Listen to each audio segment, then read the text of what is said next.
जय हिंद दोस्तों, मेरा नाम गौरी शंकर गुप्ता है और हम डिस्कस कर रहे हैं unit number 4 sequence and series के बारे में। यहाँ पर हम देखेंगे convergence and divergence and oscillation of a sequence. तो सीक्वेंस में कब हमें कन्वर्जेंस मिलेगा, डाइवर्जेंस मिलेगा और ऑसिलेशन सीक्वेंस हम कब बोलेंगे उसके बारे में देखेंगे। Let us discuss that one by one. तो मान लो आप लिमिट अप्लाई करते हो, ए एन आपका कोई सीक्वेंस है, A N is any sequence. So when you apply limit n tends to infinity A N और वो लिमिट आपको फाइनाइट मिलती है, तब आप क्या बोलोगे, वो कन्वर्जेंट है। अगर आपको लिमिट प्लस और माइनस इन्फिनिटी मिल रही है तो वो डाइवर्जेंट है। ना ही फाइनाइट वैल्यू मिल रही है, ना ही प्लस और माइनस इन्फिनिटी मिल रहा है, तो वो क्या होगा, ऑसिलेटरी होगा। इसको हम वन बाय वन चेक करते हैं। जैसे कि आप कन्वर्जेंट वाले केस में देखो, यहाँ पर वन बाय एन है, जब आप यहाँ पे लिमिट अप्लाई करोगे इन्फिनिटी तो वन बाय इन्फिनिटी हो जाएगा विच इज जीरो।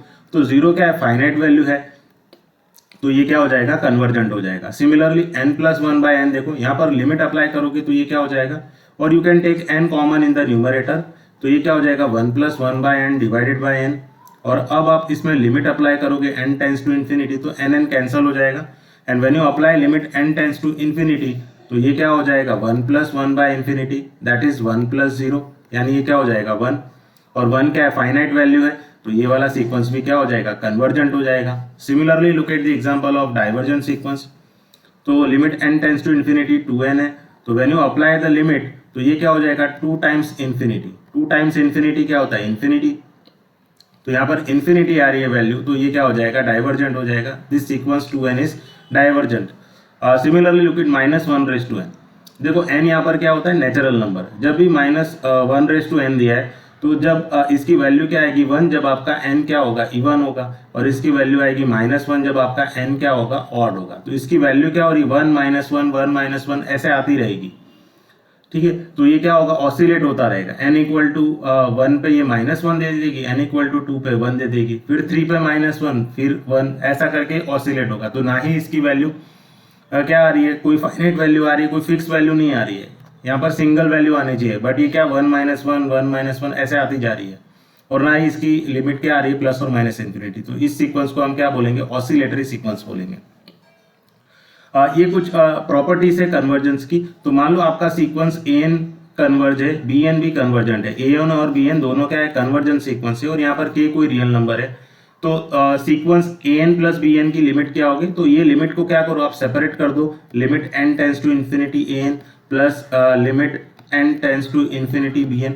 तो मान लो ए एन कन्वर्जेंट है और ए एन की लिमिट क्या है, एल। बी एन कन्वर्जेंट है, बी एन की लिमिट क्या आ रही है, एम, तो इसकी लिमिट क्या आएगी, L plus M.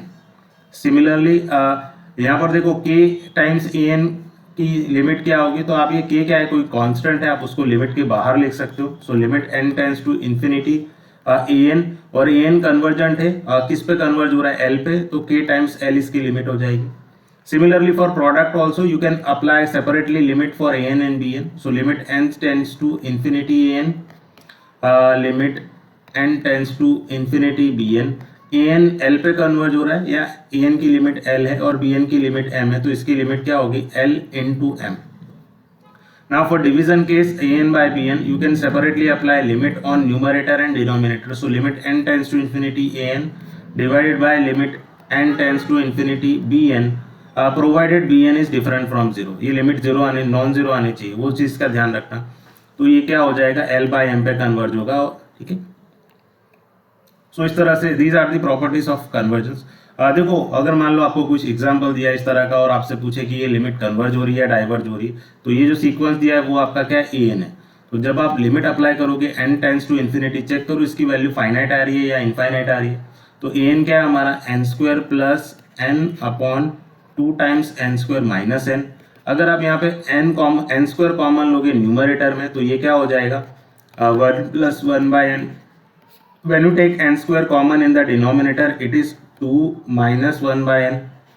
Now apply the limit, देखो एन स्क्वायर क्या हो जाएगा, यहाँ पर कैंसल हो जाएगा। And when you apply limit on remaining part, तो ये क्या हो जाएगा, one plus one by infinity, two minus one by infinity. One by infinity तो जीरो होता है, तो one plus zero upon two minus zero, that is one by two. और वन बाय टू क्या है, फाइनाइट वैल्यू है, तो ये क्या हो जाएगा, सीक्वेंस क्या हो जाएगा, कन्वर्जेंट हो जाएगा, क्योंकि इसकी वैल्यू फाइनाइट आ रही है। Similarly look eight one more example. तो यहाँ पर आपका सीक्वेंस ए एन क्या है, टू रेस टू एन।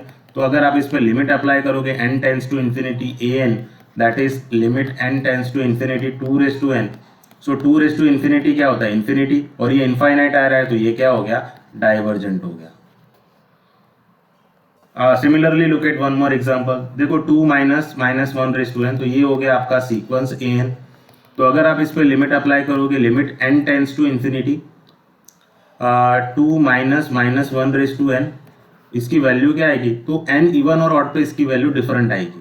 देखो जब भी आपका n इवन होगा तो माइनस 1n की वैल्यू क्या आएगी, 1, जब आपका n क्या है, इवन है, और माइनस 1n की वैल्यू आएगी -1 जब आपका n ऑड है। तो जब आपका n इवन है उस केस में इसकी वैल्यू क्या आएगी, 2 माइनस 1 दैट इज 1, और जब आपका n ऑड है उस केस में इसकी वैल्यू क्या आएगी, 2 माइनस माइनस 1 दैट इज 3। ठीक है, तो इवन वाले केस में वो 1 आ रहा है, ऑड वाले केस में वो 3 आ रहा है, तो 1 3 1 3 ऐसा आते जाएगा। तो ये सीक्वेंस कैसा होगा, इसकी कोई फाइनाइट वैल्यू नहीं मिल रही, फिक्स वैल्यू नहीं मिल रही है, ऑसिलेट हो रही है, 1 3 1 3 बार बार आ रही है, और इनफाइनाइट भी नहीं है, तो ये क्या हो जाएगा, ऑसिलेटरी सीक्वेंस हो जाएगा। So therefore it is oscillatory sequence. ठीक है, next look at this example, इसका भी आपको सीक्वेंस चेक करना है कन्वर्जेंट है या नहीं। तो आपका जो an है उस पर लिमिट अप्लाई करो, limit n tends to infinity, here it is under root n plus 1 minus root n। देखो हम यहाँ पे इसको मल्टीप्लाई करेंगे under root n plus 1 plus root n से, इसका फ्रैक्स इसको हम क्या करेंगे, under root n plus 1 plus root n और under root n plus 1 plus root n से मल्टीप्लाई और डिवाइड करेंगे, तो ये न्यूमरेटर क्या हो जाएगा, limit n tends to infinity. देखो ये a माइनस बी और a प्लस बी फॉर्म है, तो ये क्या हो जाएगा, a square minus b square, जहाँ पर a क्या है आपका अंडर रूट n प्लस 1 तो उसका स्क्वायर, माइनस बी स्क्वायर मतलब रूट n का स्क्वायर, और डिवाइडेड बाय क्या हो जाएगा आपका under root n plus 1 plus root n। Now what about numerator part, so limit n tends to infinity, ये रूट के साथ स्क्वायर चला जाएगा तो n प्लस 1 माइनस यहाँ भी रूट के साथ स्क्वायर चला जाएगा तो n, divided by under root n plus 1 plus root n। ये n भी कैंसिल हो गया, so what is remaining, limit n tends to infinity 1 upon under root n plus 1 plus root n। Now when you apply limit infinity तो denominator में क्या आ जाएगा, infinity, और 1 by infinity क्या हो जाएगा, 0, तो इसकी वैल्यू क्या आ रही है, फाइनाइट वैल्यू आ रही है। So this sequence an is what, convergent. So in that way you can identify by applying the limit whether the given sequence is convergent or not. तो finite limit आ रही है तो convergent है, infinite है तो divergent है, ना ही finite आ रही है ना ही infinite आ रही है तो वो oscillatory sequence है। Thank you everyone.